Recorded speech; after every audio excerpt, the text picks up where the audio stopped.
Good morning, everybody. Happy Friday. Miranda, you're here right at the beginning. I love it. And I can see comments today. I'm so glad you left comments. Do more of your thing. Whoop.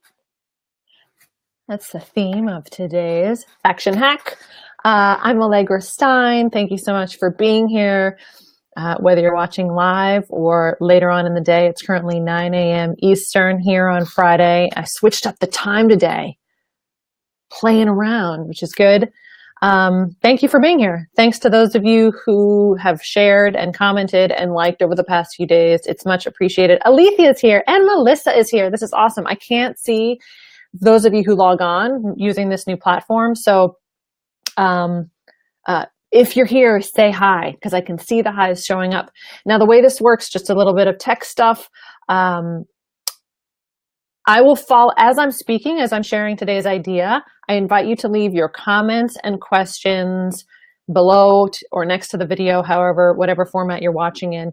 And at the end of things, I will go through and look at all the questions and comments and share them on screen so you can see them. I think that's just easier because I don't want to miss what you have to say. And at the same time, I just want to make sure I address everything. Good morning, Brianna. I don't know if I've seen you here before. Welcome. Thanks too for those of you who've been watching for the past week. I think I'm in day 8 or 9. I'm clearly not very good at keeping track of that, but it's a new idea every day. And yeah, I really appreciate y'all being here. Okay. So today's theme is doing more of your thing. I titled it yesterday of do more of what you love, but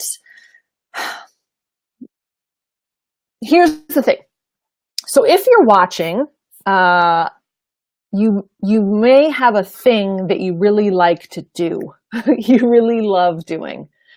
For some of you, that might be crocheting. I know one of you watching is into crocheting. You might love taking pictures. You may love running. You might love helping others do something. You may love crafting, you may love organizing, you may just have this thing that you enjoy doing, you have fun with. Hi, Laurel. Okay, so I'm curious if you're watching, if you wouldn't mind sharing in the comment, like, what's your thing? What's your thing that you like doing? I will share mine. I love connecting, and I love conversation, and I love coaching. I love talking with people about their thinking. I love talking with people about the actions they're taking and helping them kind of settle things down up here and taking action on things that they're interested in doing. So I love this, essentially. I love showing up and talking about these ideas that I think can be very impactful if you're willing to kind of experiment with them and apply them to your own story and your own life and all the things you're working on. So I'm curious what your thing is. So let's take an example. Let's say your thing is, I should have come up with an example. Let's say your thing is building websites. Okay? Let's say your thing is building websites. You just like making websites and you like the tech stuff. So here's what I see happening. I see someone say, I'll use an example from yesterday. A woman I spoke with yesterday loves making little videos, okay? And she likes helping other people make videos, and she likes helping them talk about what their story is going to be. And so she has decided, well, that's what I want to do, and I want to also, it would be cool if that was my business, as an example. I would like to do this thing that I love as a business. So what started out as, here's me, and here's this thing that I love. Imagine they're just like two little awesome glowing stars. Here's you, and here's the thing you love doing. Is what happens, I see a lot, is we start to put walls between us and the thing we love. So things that I hear a lot are, I really want to help people build websites, and so therefore I need to make my own really nice website. And I really want to help people build their websites. And so I need to make sure I have a following. And I want to help people build websites. And so I need to make sure that I have a really great logo. Boom. And what happens over time is we like build this distance and put these walls up between us and the thing we most love doing. Okay. I am a perfect example of that. I know what I love doing. I love talking about this stuff, and I love connecting with people one-on-one and working on their stuff with them. But if it's very easy for me to start saying, well, if I want to do that, then I better create a great sales page. Boom. Or if I want to do that, then I better figure out the perfect system for making all that happen. Boom. And it's like these walls get put up, and we start telling ourselves this story that to do the thing we most love, we have to now create all of this stuff in between it. Okay. Now, sometimes those walls are that we tell ourselves we need to tackle, right? We need to get over that wall, and then over this one, and then over this one, and then we can start doing the thing we love.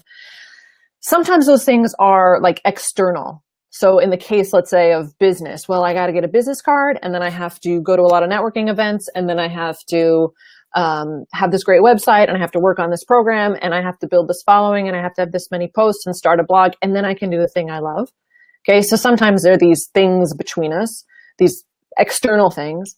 Sometimes those walls are internal, all right? So I spoke with someone yesterday. It was amazing. She has always wanted to write, okay? She's always wanted to write. But the wall between her and writing wasn't a tactical one. In fact, we handled the tactical how-to one in a matter of 5 minutes. The wall between her and doing the thing she most wanted and the thing she loved was a mindset one. There was fear. Let me get over this fear, and then I'll do it. Let me get motivated, and then I'll do it. And so we put these kind of emotional expectation thought walls between us and the thing we most love and want to do.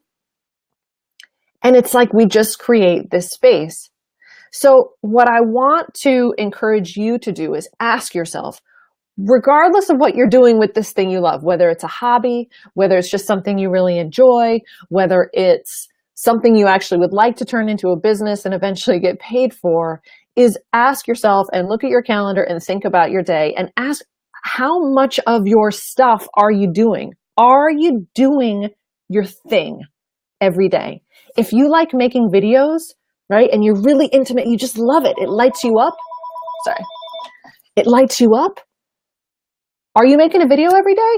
Are you in it? Are you in that, they call it zone of genius sometimes, like in the flow, doing the thing? If you like knitting and you want to make blankets for people, or you want to make coasters for people, are you knitting every day? Are you doing the thing that you love, even in just a tiny little bit? Okay, I'd love to know what's coming up for you. Please share your questions in the comments. I'm hoping this one makes sense. I feel a little bit like, oh, I hope it's clear. So a couple of things as I'm thinking about it. A couple little tips. Some of you might be watching saying, but I don't have a thing. I don't have that thing. I want to challenge that a little bit. And if you're in this position of like, I don't know what my thing is, I don't have it, I'd like you to make a list of all the things in your life that energize you. What are the things that you just enjoy doing that you walk away from feeling, hi Elsa, that you walk away from feeling lit up around? Okay, what are the things that give you energy? What are the things that what lights you up? Okay, so for you it might be, well, I love running. Well, and I'm going to ask, like, well, do more running, especially if you're having a hard time feeling inspired by things in your life, you're not sure what direction to take. This is really important. I'm going to ask you, how much time are you spending doing the things that you most love? Because when we do those things, they shift things around. Our energy gets changed and enlightened, and it grows, and it feels really amazing. And then we find new inspiration in things. Okay, so pay attention to the little things that light you up, even if your brain is like, well, that's not very important, and that's not important, and this isn't going to be lasting, or what if it's not the same next week? As much as possible, stay present and ask yourself, what just brings you joy? Maybe it's making cupcakes. Maybe it's sitting out in the sun. Maybe it's reading a good book. But stay connected to the thing that you really love. A second thing that comes up is, what if your thing feels too big? All right, so let's say you really love to write and this is another example from yesterday. You know you really love writing. It just lights you up. You've always wanted to just be a writer. But the picture you have of that writing is having a blog. Okay, so you got this vision of a blog, but the blog feels too big. It feels so big that you never start, you just disconnect from the thing. The blog is like this big wall between you and the thing you love. Figure out a way to do a teeny tiny little bit of that thing you love, even while you're trying to figure out the big stuff. So in the case of yesterday, we asked ourselves, well, is there a small, simple way that you can start writing now and stay in that zone of genius without having to figure out, without having to climb this big mountain first? And that was really cool, because then I'm like, oh, actually, there's this really small way. And she went off and she wrote a little article and she published it and it's out there and it's live and she's done the thing that she loves. And there's energy there now, and there's forward motion and there's momentum. Cool. The final thing that I thought of this morning as I was thinking about this: make doing what you love dependent only on one person, and that is you. If doing the thing you love depends on someone else showing up for it to happen, I want you to get creative about ways to get around that. And what I'm doing right here is an example of that. I love connecting with people one-on-one. I love having conversations and coaching and seeing what happens when I meet with someone else and the magic happens. But on the days when I don't have those scheduled, when I don't have, let's say, a conversation on the calendar, I could be like, well, I guess I can't do the thing I love. But then I had this idea. I can do what I love. I can show up on Facebook Live, whether anyone's here or not, and it's awesome that you're here right now. And I can talk about a thing that really lights me up. And it's energizing, and I feel like I've done my thing, you know, even in just a small little bit. And I found a way to make it possible without it being dependent on anything external to me. Because if doing what you love feels like it's dependent on this external thing happening, then you're just waiting. And it feels like you can't do it until this other stuff shows up. And if that feels sticky to you, if you're like, I still can't, what I want to do, if I really want to take portraits of people, so you got to have the other people there, I would love to brainstorm that with you. Like, is there a way to bring that energy to life and to express yourself and to be in your zone of genius, even when all those external things aren't showing up in that moment, so that you don't feel like you're a victim to other things outside of you and that you have control over, again, being in that place and doing what you love. One other thing that's coming up to mind that might be blocking you is fear. Isn't it interesting how when we start to do the things we most love, and even if we start to tell people about it, I find that the closer we are to that real thing that we really like, the more scared we are to make it happen, because it just feels so close. And that fear of failure and stories and what ifs can really start to rear its head. And so just notice that is a wall, that fear is just a wall that's keeping you from what that thing is that's so magic about who you are and what it is that you love doing. So tell me what's coming up, share some questions. I'm going to scroll over to the comments and just see what's on there. I would love to know what your thing is. I think some of you actually shared that. So let's see. Melissa, she put up reading, journaling, and tutoring. So that's awesome. Two of those things, tutoring, I can see being one of like dependent on, someone else because you want to have someone to tutor.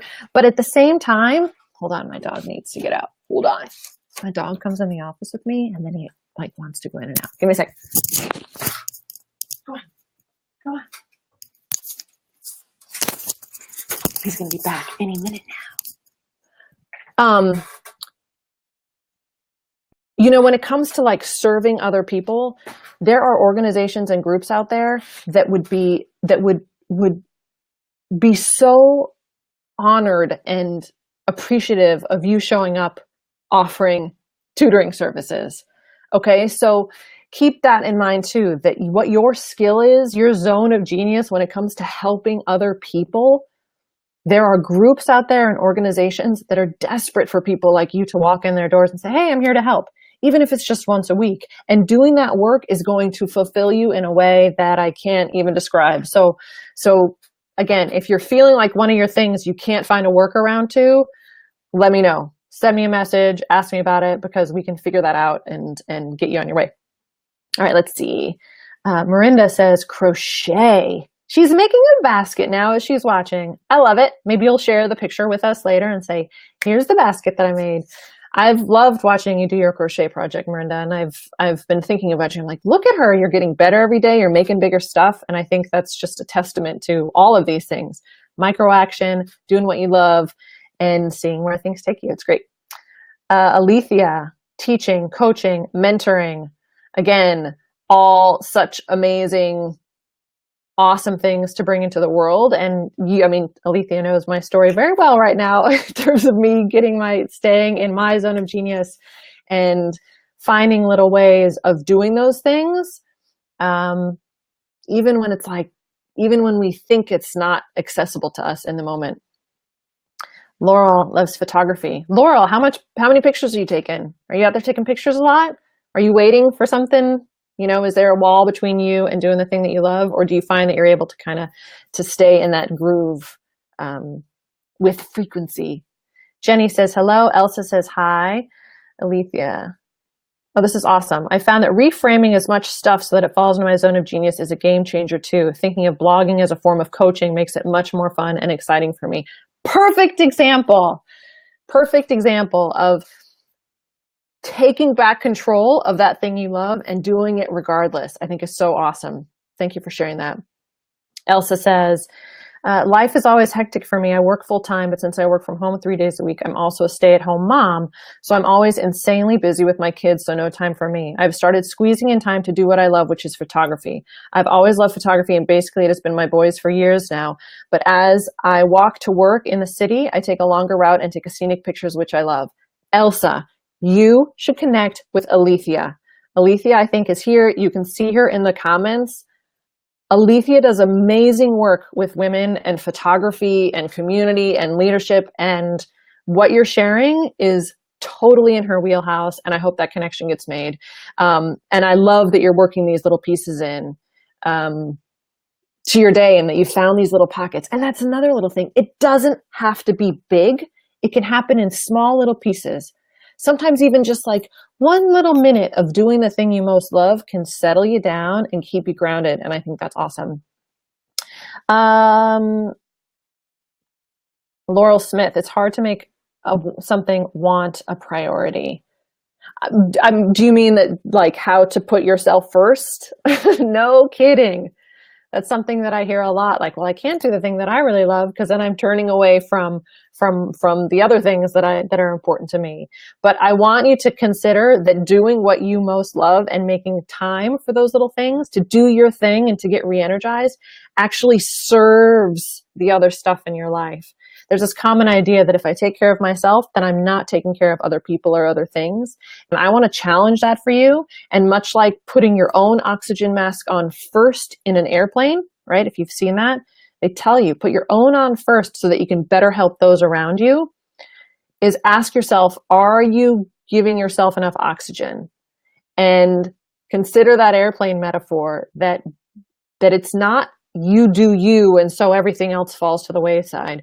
It's you give yourself a little bit of time or a lot of time to indulge, and not even indulge, that suggests that it's like this luxury, to pay attention to what you most love, and that it will then pay off in the other areas of your life. You're going to show up more powerfully for your children, show up more powerfully at work, show up more authentically and joyfully in the things in your life that feel like they're about other things. Does that make sense, Laurel? I'd be curious your thoughts on that. Elsa says, hi, Alethea. I hope that connection is being made because it sounds like it could be a perfect one. All right. What else? Is there anything else coming to life? It not only gives you oxygen, but it's wonderful modeling for your kids. Yes. I love that. And listen, I know you hear those ideas a lot, like, oh, put your oxygen mask on first and model to your kids what it looks like. Yes, most definitely. And even knowing that, there still can be that voice of guilt. You shouldn't do that. Or this is selfish. And I'm the voice that's kind of coming in the back of it saying, first of all, stop shitting on yourself. And second, yes. And being selfish isn't bad. Being selfish doesn't mean that you aren't loving. In fact, taking that time and paying attention to yourself will fuel all those other things in a much more powerful way. And I'm sure you can all come up with an example of that, of like, oh, it was so nice. Like I took a few minutes for myself and then I was able to really be present during dinner, you know? I took a few minutes for myself and all of a sudden I was so much more creative in my work. So do not discount that the power of slowing down. And actually that might be my video in the coming days, is what happens when we let ourselves relax, and how to fight kind of that story that relaxing and slowing down is counterproductive to getting things done. And I'm here to tell you that they actually serve one another quite well. Anyway, okay, other things. I love all the engagement this morning, and I love those of you who've been here live. And again, if you haven't been able to make it live, please share your thoughts and questions in the comments. And if there's someone you know who is not doing their thing, they're just talking a lot about all the other stuff. Like, I really want to make videos, and so I have to go build a website and do this and get a following, blah, blah, blah, blah, blah, and they're not making the videos. Share this with them, because I want you to be making time for what you most love and putting it up on the top of the list, and then figuring the other stuff out.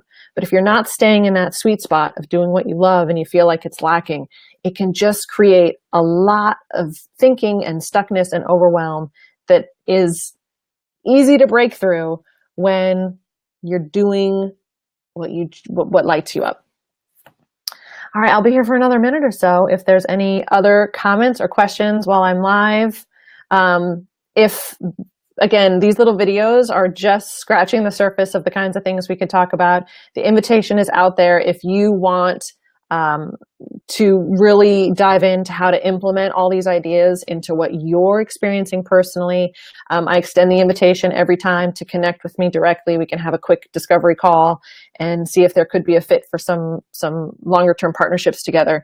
I would love that, because connecting and conversating and coaching really are my thing. So, all right. Any other notes for today? You've all been great. Thank you for the comments and the likes and the shares. And I hope you have a fabulous Friday. I'm not sure the times I'll be around this weekend, but I will be here Saturday and Sunday. I kind of like this morning slot. I feel like I've reached some people who I wasn't reaching before, so that's awesome. I'll keep playing with the times. All right. Have a fabulous day, everybody. Talk again soon.